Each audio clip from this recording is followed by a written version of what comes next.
Hmm. Faithfully conveying value, interpreting great books from around the world. Hello, this is Sally's Book Talk. Dear listeners of Sally's Book Talk, happy weekend.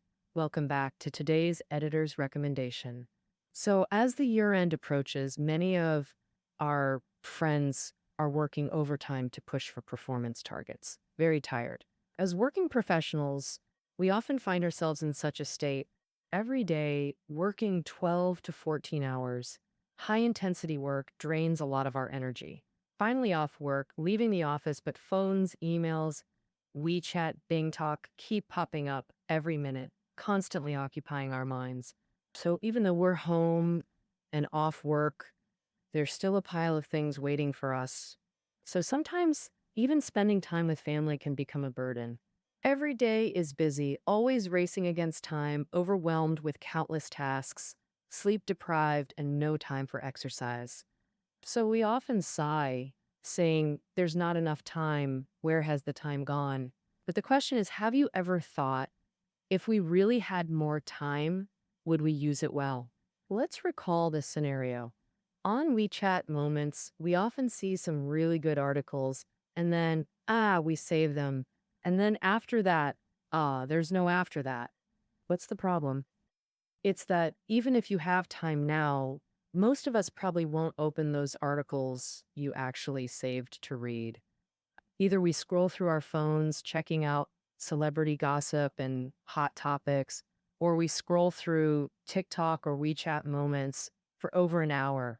So for most people, having more time sometimes just means having more capital to squander rather than accomplishing more work. So the root cause of all these problems is actually an energy issue, not time itself. Therefore, only by mastering energy can we lay the foundation for improving efficiency. So, have you thought about what methods to use to boost our energy levels? The book we'll be interpreting next Monday is the one that will make up for this lesson, titled Energy Management. The author is Jim Lower, a renowned American psychologist and energy management training expert. He was also the energy management coach for top athletes like Olympic speed skating champion Eric Heiden, tennis champion Jim Courier, and boxer Ray Mancini. At the same time, he also provides energy management guidance to executives, professionals, and entrepreneurs in various companies. So, in his book Energy Management, Jim Lower systematically introduces his research findings, starting from four dimensions: physical energy, emotional energy, mental energy, and spiritual energy. He proposes practical strategies for energy management. This helps us solve issues of energy waste and chronic stress, enabling everyone to rebuild their own energy management systems. We know a best-selling book, The 7 Habits of Highly Effective People. Its author, Stephen Covey, praised Jim Lower's method as a remarkable practice. So if you also need to learn how to master your energy, allocate your energy, enhance your energy, and achieve an extraordinary life, then next Monday's book will definitely give you a great answer. Actually, many listeners of Sally's Book Talk are very interested in topics like space, the universe, and even science fiction about extraterrestrial life. Moreover, in many Hollywood movies over the years, like E.T., Alien, Star Wars, and Avatar, there are actually various imagined depictions of extraterrestrial life. So, does extraterrestrial life actually exist? If it does exist, what are they like? Actually, in the field of astronomy, there is a specialized branch called astrobiology, which focuses specifically on the study of extraterrestrial life. The book we'll interpret next Tuesday is a popular science work that systematically introduces astrobiology.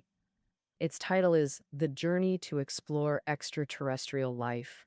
The subtitle is From Goldilocks to Tardigrades. The author is Lewis Dartnell, a renowned British astrobiologist and a professor at the University of London. He is a researcher for the UK Space Agency's Aurora program. In this book, Dartnell introduces the basic research framework and the latest research progress in astrobiology. It meticulously answers many topics of public concern, such as whether extraterrestrial life exists, in what form it might exist, where humans might find it, and how astronomers search for it. So, for listeners interested in science fiction themes, next Tuesday's book is sure to be an excellent popular science read.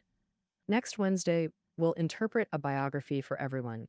The title is Alan Turing, The Enigma, with the subtitle The Enigmatic Codebreaker. I believe many listeners of Sally's Book Talk probably know this. Turing is hailed as the father of modern computer science and artificial intelligence. During World War II, Turing deciphered codes for the Allies, making a tremendous contribution to ending the war. After the war, he pioneered the concept of artificial intelligence and did extensive foundational work. Unfortunately, because he was gay, unacceptable in that era's social environment, he was forced to undergo trial and chemical castration, ultimately dying by suicide at 41. Among Turing's many biographies, Andrew Hodges's Alan Turing, The Enigma, is considered the most authoritative. Like Turing, Hodges is also a mathematician and, moreover, a gay man. He spent 6 years collecting a wealth of first-hand materials about Turing to write this book. The 2014 Oscar-nominated film, The Imitation Game, starring Benedict Cumberbatch, was adapted from this book. So next Wednesday, we'll trace Turing's life journey, exploring the Turing bomb, Turing machine, and Turing test. How exactly were these genius concepts born? How did they propel the development of computing and artificial intelligence? And behind these brilliant ideas, what enigmatic life did Turing lead? Next Thursday, we'll interpret a book titled Love is a Choice. In daily life, have you encountered people like this? For instance, when someone faces a problem, they feel an irresistible urge to bombard others with advice or offer self-righteous comfort. But when their help or advice isn't accepted, they become furious. Another example, when receiving kindness, they often feel uneasy. Only when giving do they find inner peace. Or when others make mistakes, they inexplicably feel anxious and guilty, always wanting to take responsibility. People with these traits might suffer from a condition called codependency.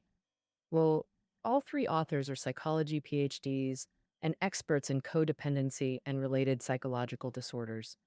This book combines extensive clinical experience in treating codependency to help everyone understand what codependency is, its causes, mechanisms, and dangers, and ultimately helps you recover from codependency. So, next Thursday, if you listen to this book called Love is a Choice, it will show you that love is essentially a free choice rather than a forced obligation.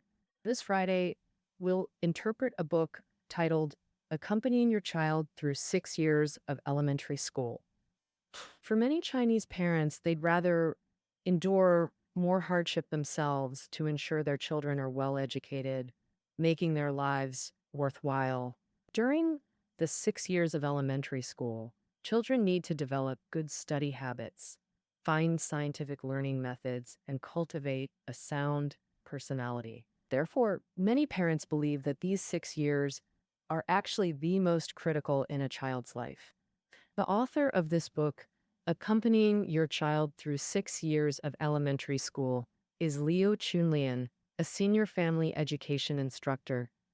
She has always valued family education and used her methods to raise a well-rounded, positive-minded daughter.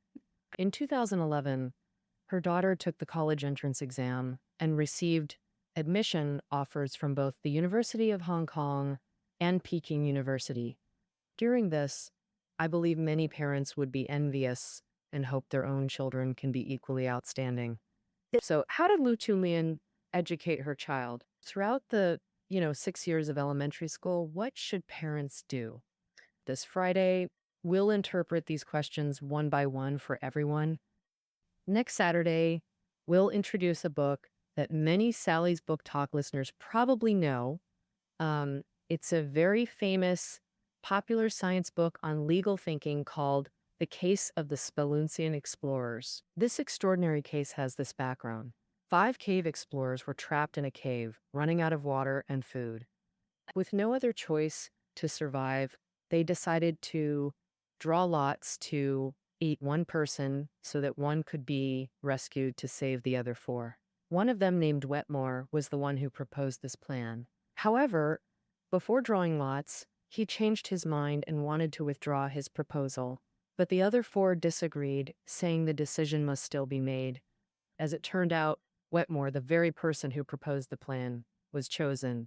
After being rescued, these 4 were charged with murder, tried in the initial court, and sentenced to hanging. Everyone, think about it. If you were the judge in this case, how would you rule? This Saturday's book, The Case of the Speluncean Explorers, is a hypothetical case published in 1949 by Fuller, a giant of 20th century American jurisprudence in the Harvard Law Review. He created this fictional case and drafted opinions from 5 judges. 50 years later, legal philosopher Peter Suber expanded on this hypothetical case, drafting opinions from 9 justices, ultimately compiling 14 legal perspectives in this book. This case is exceptionally unique. Each justice presented completely different viewpoints and reasoning on whether to convict the defendants. The entire debate process vividly showcases the diversity of Western legal philosophy and the intellectual charm of human reasoning. So I believe many Sally's Book Talk users will be full of curiosity to listen to this book. So that's our entire recommended book list for next week. So hope all Sally's Book Talk users enjoy it. Now, one more quick advertisement. We hope our audience can join Sally's Book Talk official community. Add our WeChat assistant to enter our official group. We'll have various periodic book giveaways and benefits. Hope everyone joins Sally's Book Talk to enjoy great books together. Thank you all.